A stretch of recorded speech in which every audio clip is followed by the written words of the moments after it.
अस्सलाम वालेकुम। ये वीडियो SLE के लिए है। जो लोग काफ़ी ज़्यादा डिमांड थी इस वीडियो की और बहुत सारे लोग इसके लिए डिमांड कर रहे थे, MOH SLE वगैरह। एंड सबसे पहले तो मैं इस वीडियो में SLE का सारा प्रोसीजर और जो उसकी मतलब ये कि ड्रॉबैक्स और सब कुछ उसके बारे में बताऊंगा। सेकेंडली जो दूसरी वीडियो में बनाऊंगा तो उसमें MOH वगैरह का प्रोसेस वगैरह, MOH DHA और हाथ वगैरह का प्रोसेस बताऊंगा। सबसे पहले SLE जिस कंट्री के लिए होता है वो सऊदी अरेबिया के लिए होता है, सऊदी लाइसेंसिंग एग्ज़ाम जिसे कहते हैं। अभी ये SPLE हो गया, SPLE हो गया है, सऊदी फार्मासिस्ट लाइसेंसिंग एग्ज़ाम। तो उससे पहले मैं बताना चाहता हूँ जो मेरा स्मैक TV था वो मैंने फ़िलहाल करंटली बंद कर दिया, कुछ रीज़न की वजह से वो मुझे बंद करना पड़ा है। उस पर मुझसे कुछ मिस्टेक्स हो गई थी, मैंने जो है तो वीडियोस अपलोड जो की थी तो उसमें कुछ मुझसे मिस्टेक हो गई थी। तो अभी मैंने दूसरा चैनल बनाया दी इंटेलिजेंट ब्रेन के नाम से है। आप सबसे गुजारिश है कि आप उसको सब्सक्राइब करें ताकि आपको सारी वीडियोस वक्त पे मिल सकें। अच्छा, SLE का जो है सबसे पहले तो मैं आपको कुछ चीज़ें बताना चाहता हूँ। उसके लिए SLE के लिए मिनिमम 1 ईयर या 2 ईयर का एक्सपीरियंस रिक्वायर्ड होता है फार्म डी डिग्री के बाद। अब बी फार्मेसी मैं क्लियरली मेंशन कर दूँ, बी फार्मेसी जो कि 4 साल डिग्री थी, अब वो ये लोग अलाउ नहीं करते, उनको ये लोग प्रेफर भी नहीं करते। तो जो फार्म डी डिग्री थी, डॉक्टर ऑफ फार्मेसी की डिग्री है, उसको ये लोग अलाउ करते हैं। उसके लिए आपको जो है तो डिग्री के डेट के बाद, जहाँ से डिग्री आपको मिलती है उस डेट से 1 साल का एक्सपीरियंस या 2 साल का एक्सपीरियंस आपको रिक्वायर्ड होता है मिनिमम। तो उसके बाद आपको एग्ज़ाम देना होता है। एग्ज़ाम के लिए ये होता है कि आपको आपकी जो 1 मिनट ये बीच में काटना है। एग्ज़ाम के लिए आपकी डिग्री, आपकी पिक्चर्स, जो पासपोर्ट साइज फ़ोटो होती है वो रिक्वायर्ड होती है। एंड पासपोर्ट की कॉपी चाहिए होती है। एंड ट्रांसक्रिप्ट आपकी चाहिए होती है। लेकिन कोशिश करें कि आपके जो डॉक्यूमेंट हैं वो फॉरेन ऑफिस से अटेस्टेड हों, जो डिग्री है एंड ये। और हाँ, कैटेगरी की जो कॉपी है, कैटेगरी की जो वो है तो वो भी स्कैन कॉपी उसमें लगेगी।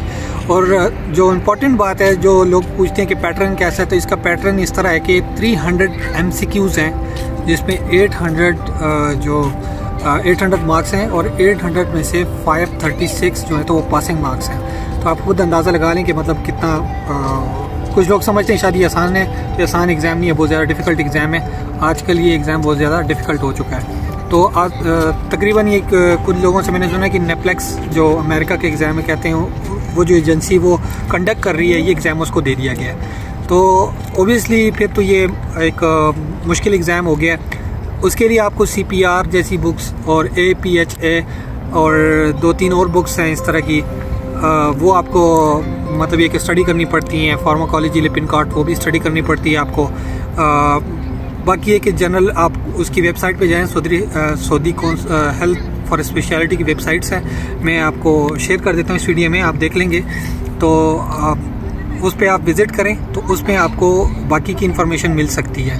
और इसकी वैलिडिटी जो SLE जिन लोगों ने पास किया हुआ है उसकी वैलिडिटी 5 साल है। अब इसकी इंपॉर्टेंट पॉइंट्स की तरफ आते हैं। जो लोग कंफ्यूज हैं कि भाई सऊदी अरब के हालात कैसे हैं या मतलब सैलरीज कैसी हैं, तो उनके लिए मैं बताता चलूँ कि सऊदी अरब के हालात, ज़ाहिर सी बात है जैसे वक्त गुजरता जा रहा है तो ये सऊदीजेशन की तरफ जा रहा है, इनके हालात ज़रा से टाइट है। ठीक है, ये सबसे इंपॉर्टेंट मैं बात आपको बता दूँ।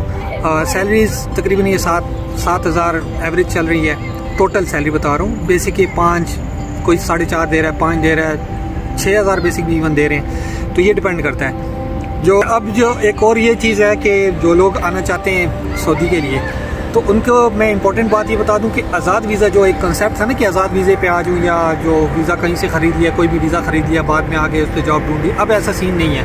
क्योंकि अगर आप ऐसा करेंगे तो आपको बहुत ज़्यादा, मतलब मैं कहता हूँ कि खप जाओगे, बिल्कुल पार हो जाओगे। उस पर जॉब मिलना बहुत ही नामुमकिन है। ठीक है, इन केस आपके ये है कि पैसे बहुत ज़्यादा लग जाएंगे। अगर आप प्रोफेशन चेंज कराते हो, बहुत भी किसी ने जोर लगाया आपका प्रोफेशन वगैरह चेंज कर दी, क्योंकि वीज़ा पे जो प्रोफेशन होता है बहुत ज़्यादा इंपॉर्टेंट होता है। आपके वीज़ा के ऊपर फार्मासिस्ट का प्रोफेशन होना चाहिए। और दूसरी बात ये कि आजकल ये वीज़ा जो मतलब ये कि सेल कर रहे हैं, ये कानूनी तौर पे बहुत बड़ा जुर्म बन चुका है। क्योंकि अगर कोई इस बात पे पकड़ा जाता है कि वो आपको वीज़ा सेल कर रहा है, कोई तीसरा पर्सन है, कोई मतलब बीच में जो थर्ड पर्सन होते हैं, या मतलब खुद जो बंदा सेल कर रहा है वीज़ा, अगर ये पकड़ा गया तो उसको 50,000 रियाल जुर्माना है। ठीक है। तो ये बहुत बड़ा जुर्माना है, तो इसीलिए आपको आज़ाद वीज़ा तो मिलेगा नहीं। कॉन्ट्रैक्ट वीज़ा मिल जाता है आपको। तो कॉन्ट्रैक्ट वीज़ा फार्मासिस्ट प्रोफेशन उस पर मेंशन होता है, आप बेशक आप पूछते हैं, जब आपको वीज़ा लेते हैं तो आप पूछ लेना। तो कोशिश करना कि उसमें फ्री वीज़ा पे आएँ, पैसे ना पे करें। टिकट वगैरह का ठीक है, वो बीच में बना कर लेता है, टिकट और प्रोसेसिंग के जो पैसे होते हैं वो इंसान वो ज़्यादा आपका 1 लाख रुपया लग जाएगा, प्रोसेसिंग के 25,000 लगते हैं और टिकट के 50,000। एजेंट वो जो बाकी पैसे लेते हैं वो एजेंट का प्रॉफिट है, तो वो एक्स्ट्रा लेता है, वो आप दें या ना दें वो आपकी मर्ज़ी है। बाकी वीज़ा फ्री ऑफ कॉस्ट होता है, कॉन्ट्रैक्ट भी आपको फ्री ऑफ कॉस्ट वो बेचते हैं। लेकिन मैं आपको फिर भी प्रेफर करूँगा यहाँ पे लॉन्ग टर्म कैरियर का ना सोचे। कोई अगर आना भी चाहता है लॉन्ग टर्म कैरियर करना सोचे, 2 साल 1 साल 2 साल 3 साल, बस यही माइंड में रखे। अगर मूव करना चाहते हैं तो बेशक मूव करें, यही सिनेरियो टोटल। बाकी आपको मैं प्रोसीजर बताता हूँ वीडियो में। अब जैसे गूगल पे आएँ, वहाँ पे Saudi commission for health speciality SCFHS लिख के सर्च करें, आपको वेबसाइट नज़र आएगी। सबसे पहली वेबसाइट आपने ओपन करनी है, तो ये वेबसाइट ओपन हो जाएगी। तो वेबसाइट से ज़रा सा नीचे आएँ तो यहाँ पे ये लिखा होगा, तो इसको आपने थोड़ा सा ना राइट साइड पे स्क्रॉल करना है, तो वहाँ पे आ जाएगा डेटा फ्लो, इस तरह लिखा आ जाएगा। तो आपने वहाँ पे जहाँ पे लिखा हुआ है रीड मोर, तो आपने वहाँ पे क्लिक कर देना है। तो एक वेबसाइट ओपन होगी डाटा फ्लो की, तो वहाँ पे आपने डाटा फ्लो के लिए आपने अकाउंट बनाना है। तो डाटा फ्लो में आपने अपने डॉक्यूमेंट्स अपलोड करने हैं, ठीक है। सबसे पहले आपने ये पढ़ लेना है, जो आपकी इंस्ट्रक्शंस लिखी हुई हैं, तो सबसे पहले आपने वो पढ़ लेनी है, ठीक है। जो आपसे फ़ीस ली जाएगी उस फीस में 5% जो होता है, तो वो वैल्यू एडेड टैक्स होता है, जो आजकल मतलब ऐड किया जाता है, तो वो टैक्स आपसे लिया जाएगा। अच्छा, उसके नीचे आएगा इस तरह का लॉगिन, एक लिखा होता है इंडिविजुअल, दूसरा प्रोफेशनल। तो इंडिविजुअल पे आपने क्लिक करना होगा अगर इन केस आपका ऑलरेडी अकाउंट है। अगर अकाउंट नहीं है तो सबसे नीचे लिखा होगा साइन अप पे आप आएंगे, तो ये वेबसाइट वगैरह सब कुछ लिखा हुआ है, तो उस पर आपने सब कुछ इन्फॉर्मेशन वगैरह डाल के और ईमेल वगैरह और सब कुछ आपने साइन अप कर देना है, तो ये ओपन हो जाएगा। फिर आप ये आते हैं, ये फिर आप बाकी प्रोसीजर कर लें।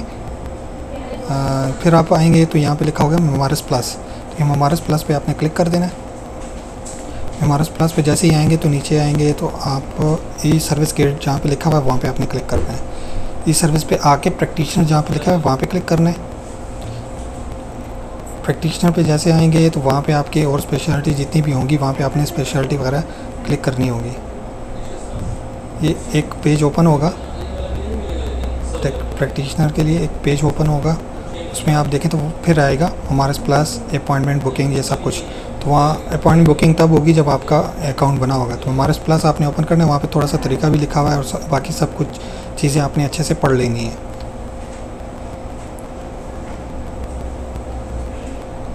सबसे नीचे आए, फिर इधर लिखा हुआ इंटरेक्टिव यूज़र गाइड, अगर आपको ज़रूरत है तो आप पढ़ लें, वहाँ पे इन्फॉर्मेशन आपको मिल जाएगी। फिर एंटर मेमारिस प्लस, ठीक है, एंटर मेमारिस प्लस फिर क्लिक करें। फिर यहाँ पे आ जाएगा लॉगिन, और ये अगर आपका अकाउंट बना हुआ है तो लॉगिन करना है, अगर नहीं है तो पर आपने सबसे नीचे आके साइन अप कर देना। साइन अप पे आपने इंडिविजुअल या इंस्टीट्यूशन, तो आपने इंडिविजुअल पे क्लिक करना है। इंडिविजुअल पे आके आपने फर्स्ट नेम लास्ट नेम वगैरह लिख के अपना पूरा नाम जो सही नेम होगा वो, ईमेल एड्रेस, पासवर्ड, और ये आपने साइन अप कर देना है। फिर जो प्रोफाइल ओपन होगा फिर उसमें आपने प्रोफाइल में अपने डॉक्यूमेंट्स वगैरह जो आपकी सही इन्फॉर्मेशन जो आपसे मांगी जाएगी वो आपने अपलोड कर देनी है।